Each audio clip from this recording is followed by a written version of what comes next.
அனைவருக்கும் அமைதிக்கான நல்வாழ்த்துக்கள். இன்றைக்கு நாங்கள் 20வது நாள் பயிற்சியில் இருக்கிறோம். இன்றைக்கு நாங்கள் என்ன பார்க்க போகிறோன்னா மூச்சு பயிற்சி பற்றி. இத்தனை நாளுமே நாங்கள் ஃபிசிக்கல் எக்ஸசைசஸ் மட்டும்தான் பார்த்தோம். அதாவது ஒவ்வொரு விதமான எக்ஸசைசஸ் பார்த்துருப்போம். லங்ஸுக்கு பார்த்தோம், அதாவது கிட்னிக்கு பார்த்தோம், இருதயத்துக்கு பார்த்தோம். இந்த மாதிரி பல வகையான எக்ஸசைசஸ் நாங்கள் பார்த்துட்டு வரோம். அந்த வகையில் இன்றைக்கு நாங்கள் மூச்சு பயிற்சியை பற்றி கொஞ்சம் பார்ப்போம். இந்த மூச்சு பயிற்சினா என்னது? மூச்சு பயிற்சி பல வகைப்படும். யோகாவில் மூச்சு பயிற்சியானது நிறைய வகை இருக்குது. இன்றைக்கி நான் முக்கியமான 3 மூச்சு பயிற்சியை பற்றி உங்களுக்கு நான் சொல்லிக் கொடுக்க போகிறேன். ஒன்று நாடி சுத்தி, இன்னொன்று பஸ்திரிகா, இன்னொன்று ஓம் பிராணாயாமா. ஸோ நாடி சுத்தி ப்ரீதிங்னா என்ன? நாடி சுத்தியை பற்றி பல பேர் கேள்விப்பட்டிருப்பீங்க. நாடி சுத்தியானது எங்களோட உடலை கிளென்ஸ் பண்ணி கொள்ளக்கூடிய மாதிரி ஒரு பயிற்சி தான் நாடி சுத்தி. கிளென்சிங்னா உடலுக்குள்ளே அதாவது எல்லா விதமான உறுப்புகளும், உடலில் இருக்கிற எல்லா உறுப்புகளும் ஒரு ரொம்ப சுத்திகரித்து ரொம்ப க்ளீனாக இருக்கிற பயிற்சி தான் இந்த நாடி சுத்தி நம்மளுக்கு சொல்லி கொடுக்குது. இந்த நாடி சுத்தி பண்ணுறதன் மூலமாக எங்களோட நுரையீரல் இருக்கிறையா, அந்த நுரையீரல் கெப்பாசிட்டி என்ஹான்ஸ் பண்ணப்படுது. இப்போ அதை பற்றி தான் நம்ம இன்றைக்கி பார்க்க போகிறோம். இந்த பயிற்சிக்கு நீங்கள் இருக்கையிலே அமர்ந்திருக்கலாம், இல்லை உங்களால் முடியும்னா ஒரு மெட்டை விரித்து அது எண்ணெய் மாதிரி கூட அமர்ந்திருக்கலாம். காலை க்ராஸ் பண்ணி அமர்ந்திருக்கணும்னு அவசியம் இல்லை. ஒரு காலை இந்த சைடில் வச்சு கூட நீங்கள் அமர்ந்திருக்கலாம். சரி, இந்த பயிற்சி செய்கிறதுக்கு நான் என்னோடய வலது கையை எடுத்துக்கொள்கிறேன். வலது கை எடுத்து என்னோடய வலது மூக்கு இருக்கு இல்லையா, அந்த மூக்கை நான் என்னோட பெருவிரல் இருக்குது, பெருவிரலால் இந்த மாதிரி மூடிக்கொள்கிறேன்.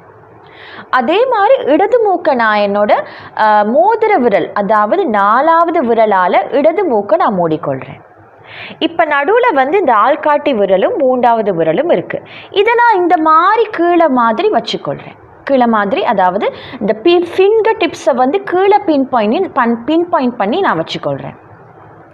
இப்போ பார்த்தீங்கன்னா, இப்போ நான் கண்களை மூடிக்கொண்டு நல்லா மூச்சு எடுத்துக்கொண்டு நான் எதால் மூச்சு எடுக்க போகிறேன்? வலது மூக்கு துவாரத்தின் மூலமாக. எப்படி மூச்சு எடுக்கலாம்? அது தான் 2 மூக்கும் மூடி இருக்கேன். எப்படி எடுக்கலாம்? இப்படி தான் பாருங்கள். இப்போ நான் என்னோட வலது மூக்கை நான் துறந்து கொள்கிறேன். இப்போ நல்லா வலது மூக்கின் மூலமாக மூச்சு எடுத்து இப்போ அப்படியே மூடிக்கொண்டு ஒரு ஃபியூ செகண்ட்ஸுக்கு ஹோல்ட் பண்ணிக்கொள்கிறீங்க. 1 2 3 4 மூச்சை வழிவிடாமல் ஹோல்ட் பண்ணிக்கொள்கிறீங்க. அப்புறம் இடது மூக்கின் மூலமாக மூச்சை வழிவிட்டு கொள்கிறீங்க.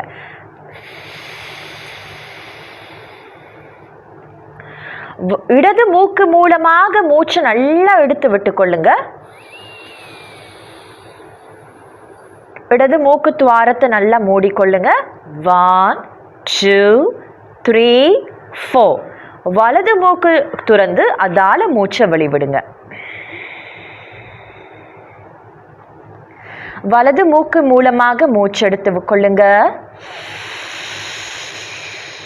மூக்க மூடிக்கொள்ளுங்க. 1 2 3 4 இப்போ இடது மூக்க துறந்து அதன் மூலமாக மூச்சை வெளிவிடுங்க. இடது மூக்கின் மூலமாக மூச்சு எடுத்துக்கொள்ளுங்க. மூக்க மூடிக்கொள்ளுங்க. ஹோல்ட் பண்ணிக்கொள்ளுங்க. 1 2 3 4 வலது மூக்கின் மூலமாக மூச்சை வெளிவிடுங்க. இன்னொரு தரம் அந்த பயிற்சியை செய்வோம். வலது மூக்கு துவாரத்தின் மூடாக மூச்சு எடுத்துக்கொண்டு வலது மூக்க மூடிக்கொண்டு 1 2 3 4 இடது மூக்கின் துவாரத்தின் மூலமாக மூச்சை வெளிவிட்டுக் கொள்றீங்க. இப்போ மெதுவாக உங்களோட வலது கையை உங்களோட தொடைக்கு மேலே வச்சு ரிலீஸ் பண்ணிக்கொள்ளுங்க. இந்த பயிற்சி காலையில் எழும்பினதுமே, நம்ம காலையில் எழும்பினதுமே இந்த பயிற்சியை நீங்கள் மேற்கொண்டீங்கன்னா மிக மிக மிக நல்லது. எதுக்கு? உங்களோட நுரையீரலுக்கு. நுரையீரல் சம்பந்தமான சில நோய்கள் இருக்கிறவங்க, அதாவது அஸ்மாவாக இருக்கலாம், ப்ராங்கைட்டிக்ஸாக இருக்கலாம், இல்லை சைனஸ் இஷ்யூஸில் சஃபர் பண்ணுறீங்களா, இந்த பயிற்சி ரொம்பவே நல்லது. உங்களது எல்லா அதாவது வருத்தங்களையும், அதாவது நுரையீரல் சம்பந்தமான வருத்தம், சைனஸ் இஷ்யூஸ், அதோட எங்களோட உடலில் எங்களுக்கு நோய் எதிர்ப்பு சக்தியை அதிகரித்து கொள்ளக்கூடிய மாதிரி ஒரு பயிற்சி தான் இது. இது எத்தனை தரம் நாங்கள் ஒரு நாளைக்கு மேற்கொள்ளலாம்? மினிமம் 10 தரமாச்சும் நீங்கள் செய்யணும். அதாவது 10 தரம்னா நீங்கள் நம்ம ரைட்டால் இன்ஹேல் பண்ணி மூடி எப்படி ஹோல்ட் பண்ணுறோன்னா நம்ம வந்து வாயால் கூட மூச்சு வழி விட்டுறக்கூடாது, ஹோல்ட் பண்ணணும். ப்ரீதை வந்து நீங்கள் பிடிச்சி வச்சுருக்கணும். ப்ரீத் அவுட் பண்ணாமல் பிடிச்சி வச்சுருக்கணும் அந்த 4 செகண்ட்ஸுக்கு. அதுக்கப்புறமா உங்களோட இடது மூக்கு மூலமாக மூச்சு அதாவது வெளிவிட்டு இடது மூக்கு மூலமாக மூச்சு எடுத்து திருப்பி ஹோல்ட் பண்ணி வலது மூக்கு மூலமாக மூச்சை வெளிவிடுறீங்க. இது வந்து வலது இடது வலது, இது 1 round. அதே மாதிரி டெய்லி நீங்கள் இந்த மாதிரி ஒரு 10 தரம் பண்ணிட்டு வந்தாலே உங்களுக்கு நுரையீரலும் பலமாக இருக்கும், நல்ல சக்தி வாய்ந்ததாக இருக்கும், நோய் எதிர்ப்பு சக்தியும் எங்களுக்கு இயற்கையாக அதிகரிக்கும். சைனஸ் இருக்கா, இந்த பயிற்சியை கண்டிப்பாக மேற்கொள்ளுங்க, உங்களுக்கு எல்லா விதமான வருத்தங்களும் சரியாக போகும். அடுத்த பயிற்சி பஸ்திரிகா. இது வந்து எங்களை உடம்புல நான் நோய் எதிர்ப்பு சக்தி பற்றி பார்த்தோம். இது வந்து entirely to increase the immune, நோய் எதிர்ப்பு சக்தியை கூட்டுறதுக்கான பயிற்சி தான் இது. இதுக்கு வந்து நான் ஃபோர்ஸ்ஃபுல்லி ப்ரீத் அவுட் பண்ணிக்கொள்ள போகிறேன் என்னோட மூக்கின் மூலமாக. இப்போ பாருங்கள், நான் வந்து இந்த கையை வந்து என்ன பண்ண போகிறேன்னா என்னை விரல்களை நான் மடித்து வச்சுக்கொள்ள போகிறேன். இப்போ 4 விரல்களையுமே என்னோட வலது, அதாவது என்னோட தம்பு இருக்கு இல்லையா, அது மூலமாக மூடிக்கொள்ள போகிறேன். இப்போ பாருங்கள், ப்ரீத் இன், நான் மூக்கின் மூலமாக மூச்செடுத்து மூக்கின் மூலமாகவே மூச்சை வெளிவிட போகிறேன். Breathe in, out, breathe in, out, breathe in, out, breathe in, out, breathe in, out, breathe in, out, breathe in, out, breathe in, out. இந்த மாதிரி பயிற்சி நீங்கள் பண்ணிட்டு வந்தாலே நோய் எதிர்ப்பு சக்தி உங்களுக்கு மிக இலகுவாக அதிகரிக்கும். இது வந்து நீங்கள் பார்த்தீங்கடா, நீங்கள் இப்போ பார்த்துருப்பீங்க, நான் உங்களுக்கு பண்ணி காட்டும் போது நீங்களும் பண்ணியிருப்பீங்க. அதாவது மூக்கின் மூலமாகவே நான் மூச்சு எடுத்துக்கொள்கிறேன், மூக்கின் மூலமாகவே நான் மூச்சை வெளிவிடுறேன். மூச்சு எடுத்துக்கொள்ளும் போது இந்த வகையிலையும் மூச்சை வெளிவிடும் போது ஃபோர்ஸ்ஃபுல்லாக நான் வெளிவிடுறேன். எப்படி? ஃபோர்ஸ்ஃபுல்லாக we have to exhale. ஃபோர்ஸ்ஃபுல்லாக நாங்கள் எக்ஸேல் பண்ணிக்கணும், ப்ரீதை வெளிவிட்டுக்கணும், மூச்சை வெளிவிட்டுக்கணும். இந்த மாதிரி பயிற்சி நீங்கள் 10 to 20 தரம் பண்ணிட்டு வந்தாலே நோய் எதிர்ப்பு சக்தியானது உங்களுக்கு இலகுவான முறையில் அதிகரிக்கும். 3வது பயிற்சி வந்து ஓம் ப்ரீதிங். ஓம்னு சொல்லும் போது இது வந்து நான் உங்களுக்கு சொல்லணும்னா, இது வந்து ஓம் ஆனது வந்து ஏயுஎம்னு தான் சொல்லுவாங்க யோகா முறையில், அதாவது சம்ஸ்கிருத முறையில் ஏயுஎம்னு தான் சொல்லுவாங்க. ஏயுஎம்மை நாங்கள் எப்படி நம்ம உச்சரிக்கிறது? ஓம் அப்படித்தானே உச்சரிப்போம். இது வந்து ஓஎம் இல்லை, இதை நீங்கள் வடிவாக நோட் பண்ணிக்கொள்ளுங்க. ஓஎம் இல்லை, ஏயுஎம். சர்டன் சவுண்ட்ஸ் இருக்குது, ஏ சவுண்ட், ஊ சவுண்ட், எம் சவுண்ட். இந்த ஏயுஎம் கனெக்ட் ஆகும் போது இது வந்து 3 வகையான, அதாவது 3 வகையான பயன்கள் எங்களுக்கு கொண்டு வருது. என்று நாங்கள் உச்சரிக்கும் போது, இப்போ நான் ப்ரீத் எடுத்துக்கொள்கிறேன், இந்த வைப்ரேஷன் என்ன ஆகுதுன்னா என்னோட சமிபாட்டு தொகுதியை நல்ல முறையில் வச்சிருக்குது. யூ எடுத்தோன்னா இப்போ நம்ம ப்ரீத் இன் பண்ணி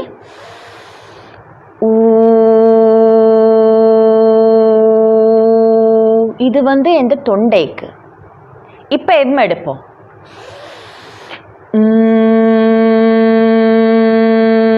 இது என்னோட நுரையீரல் ப்ளஸ் ஹார்ட்டுக்கு. இன்னைக்கு நாங்கள் இந்த 3 சவுண்டையும் கம்பைன் பண்ணி என்ன பண்ண போகிறோம்? ஓ அந்த மாதிரி செய்ய போகிறோம். ஸோ இதை நீங்கள் வடிவாக கிரகிச்சு கொள்ளுங்க. இது வந்து ஓம்னு சொல்லும் போது ஏயுஎம்மை தான் நான் குறிப்பிடுறேன்.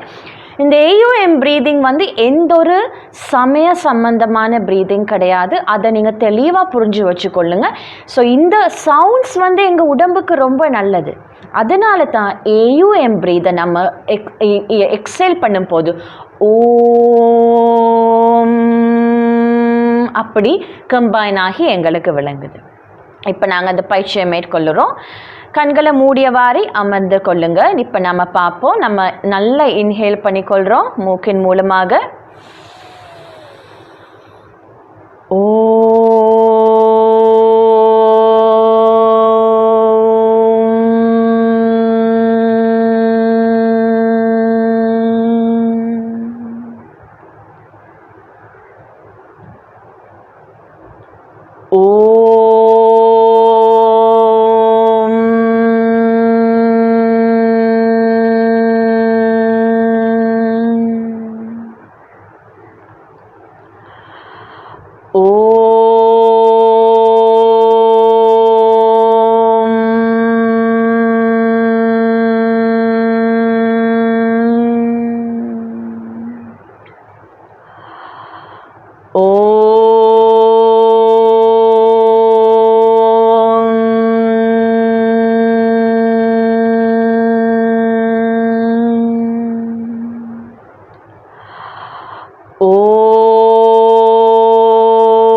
கண்களை இலகுவாக திறந்து கொள்ளுங்க. இந்த சவுண்ட்ஸ் ஆஃப் ப்ரீதிங் ஏயுஎம் வந்து நான் சொல்லி கொடுத்த மாதிரி வயிற்றுக்கும் தொண்டைக்கும் நெஞ்சு பகுதிக்கும் ரொம்பவே நல்ல பயிற்சி. ஸ்ட்ரெஸ்ஸாக இருக்கிறீங்களா, டிப்ரெஷனில் இருக்கிறீங்களா, சவுண்டை மட்டும் எக்ஸேல் பண்ணுங்க.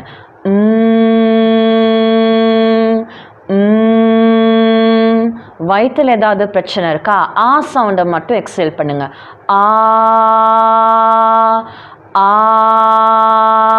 தொண்டையில் ஏதாவது வருத்தங்கள் இருக்கா, தைராய்டு பிரச்சனையால் அவதிப்படுறீங்களா, சவுண்டை மட்டும் எக்ஸேல் பண்ணிக்கொள்ளுங்க. அந்த மாதிரி எக்ஸேல் பண்ணிக்கொள்றீங்க. உங்களுக்கு இது மிக்ஸ் பண்ணுறது வந்து கொஞ்சம் சங்கடமாக இருந்துச்சுன்னா நீங்கள் இந்த மாதிரி ஒருக்கா ஒருக்கா ஒருக்கா இந்த மாதிரி கூட பிரித்து நீங்கள் அந்த பயிற்சியை மேற்கொள்ளலாம். சரி, இப்போ அடுத்ததாக நாங்கள் வந்து எந்த நாளும் மாதிரி நாங்கள் தியானத்தை வந்து எந்த தடவையும் மிஸ் பண்ணுறதில்லை. இன்றைக்குமே நாங்கள் தியான பயிற்சியை மேற்கொள்கிறோம். ஸோ இப்போ நாங்கள் தியானத்துக்கு தயாராக இருக்கிறோமா? இப்போ எங்களுக்கு முடிஞ்ச ஏற்ற மாதிரி நாங்கள் அமர்ந்து கொண்டு கைகள் இரண்டையும் தொடைகளுக்கு மேலே வச்சுக்கொண்டு கண்கள் இரண்டையும் மிக இலகுவாக மிக மெதுவாக மூடிக்கொள்ளுவோம்.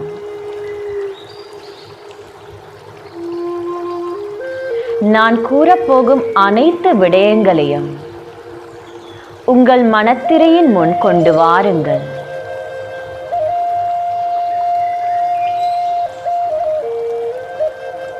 உங்கள் மனதையும் உடலையும் மிக இலகுவான முறையில் தளர்த்திக் கொள்ளுங்கள்.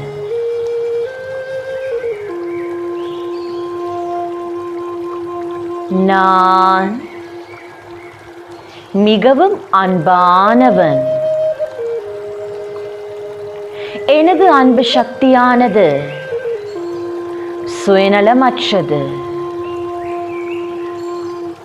எனது அன்பின் சக்தி மூலமாக எனது எல்லா உறவு முறைகளையும் நான் மிக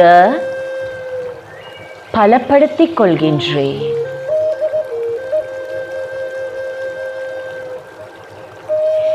எனது எல்லையற்ற அன்பின் மூலமாக நான் பிறரை மாற்றமடைய செய்கின்றேன் மிக நல்ல முறையில். எனது எல்லையற்ற அன்பு சக்தி மூலமாக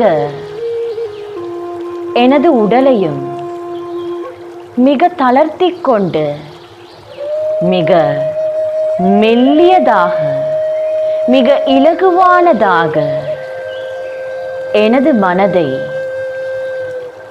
உயர்ந்ததாக்கிக் கொள்கின்றேன். எனது எல்லையற்ற அன்பு சக்தி மூலமாக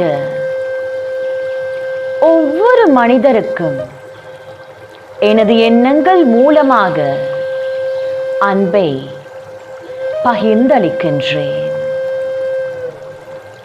யாரொருவர் என் முன் வருவாராயினும் அவருக்கு எனது மிக உயர்ந்த எண்ணங்கள் மூலமாக மிக்க அன்பு மற்றும் மரியாதையை கொடுக்கின்றேன்.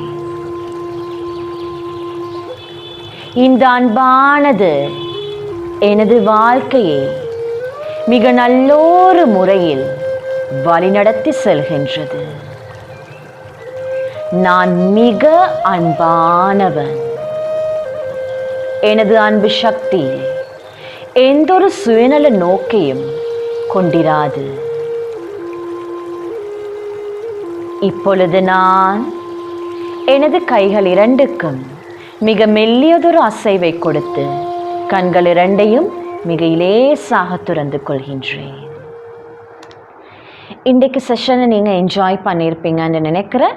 அடுத்த நாள் இது தான் ரொம்ப முக்கியம். 21st day, 21st of June, 21st டே வந்து யோகா டே. இது வந்து 10th இன்டர்நேஷ்னல் யோகா டே இந்த முறை செலிப்ரேட் பண்ணுறோம். ஸோ அந்த டேயில் நான் உங்களை கண்டிப்பாக மீட் பண்ணுறேன். நன்றி, வணக்கம்.